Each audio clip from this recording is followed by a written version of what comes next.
Манай энэ дэд хорооноос энэ хүний хөгжил боловсролд оруулах хөрөнгө оруулалтыг эрс нэмэгдүүлэх талаар ийм одоо тодорхой одоо тийм албан шийдвэр гаргаасаа л гэж би бол хүсэж байгаа. Мөнгөтэй болоод мөнгөтэй болсны дараа хүндээ хөрөнгө оруулна гэвэл ингээд бидний хөгжил улмал хойшлох гэдэг юм л та. Тийм учраас зүгээр бус улс орнуудын түүхийг хараад хахад эрдэм боловсролтой тэгээ одоо ялангуяа технологи шингээсэн тэгээ ийм зүйл одоо хийсэн газар л хөгжөөд байгаа юм л та. Байгалийн баялаггүй одоо Өмнөд Солонгос, Япон гэдэг юм уу. Тэгэхээр энэ дээр төсөв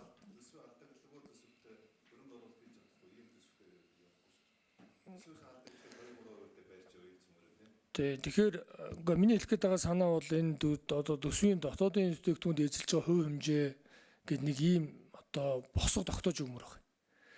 Тэгэхгүй болохоор яг ингээд хараад тахад ингээд тухайн үеийн тэр одоо төсвийн сангийн яам байд юм уу, тэр төсвийн захирагч, тэр хилцүүлийн шатнд юм уу ингээл ерөөс энийг хойшлуулчихэд байгаа байхгүй юу?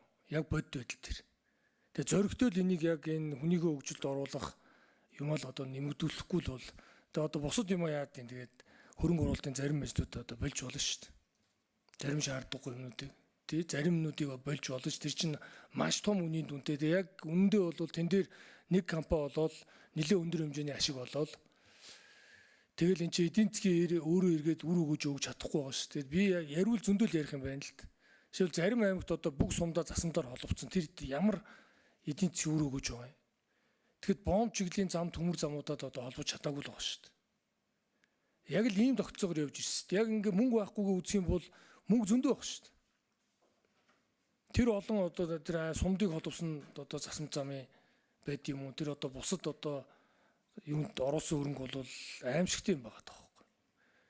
Тэгэхээр энийг л одоо тэр ялангуяа нөхөн сэргээгдэхгүй энэ одоо уул уурхайн баялагаас орж байгаа мөнгнөөс нөхөн сэргээгдэг энэ салбарлуулга оруулах тэр тогтолцоог нь оновчтод бүрдүүлж өгөөл цаашдаа.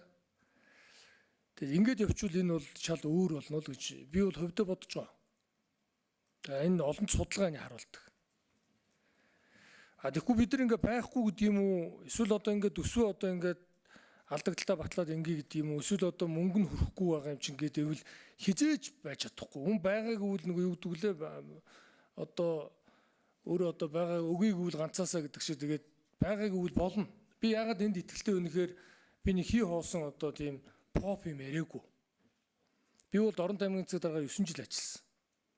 Бид 300 багангийн багштад Дорнот аймаг бид нар 10 жилд бүх багшийг орон сууцтай болон зорилт тавиад жилд 30 багшид 20 сая төгрөг бид нар өгж байгаа. 30 багшид. Яг уу тэр бол манай уул уурхаагаас орон нутгийн өөрийнх нь хамтын ажиллагааны гэрээс орсон орлогод бид нар зоригтой зарцуулж байгаа. Олон хүн надад энийг үгүй наадгар чи нэг цэцэрлэг төрүүлэн барья. Та өөрийнх нь нэрээр нэрлэгдсэн гоё юм барьчээж шийдэг. Би үгүй гэж хэлдэг. Эн чин багангийн бүх багшаар дамжаад бүх хүүхэд сургууль сурна. Тэр багшаар дамжаад энэ баядгийн өгөө чин бүх айлд очичих л байхгүй юу. Тэгээд нэг 5 жилийн дараа 10 жилийн дараа Дорнотын хүүхдүүд зүгээр л Монгол улсад бүх салбартаа тэргүүлнэ. Би энийг баталгаатай хэл. Тэгвэл энэ хугацаа урт орно. Тэгэхээр байгааг үйл биднэрт одоо байлгыг үйл юм байгаад байгаа байхгүй юу. Тэгээ энэ лүү одоо зөрөгтэй өөрчлөлт хийя. Энэ дээр нь дуу хоолойгоо гаргая. Манай одоо бодлогын хороо энэ дээр нь одоо тодорхой шийдвэр гаргаж өгч хэл гэдэг ийм л хүсэлтэй байна. Тэгвэл өнөөдрийн хурлын үр дүн гарна гэж бодож байна. За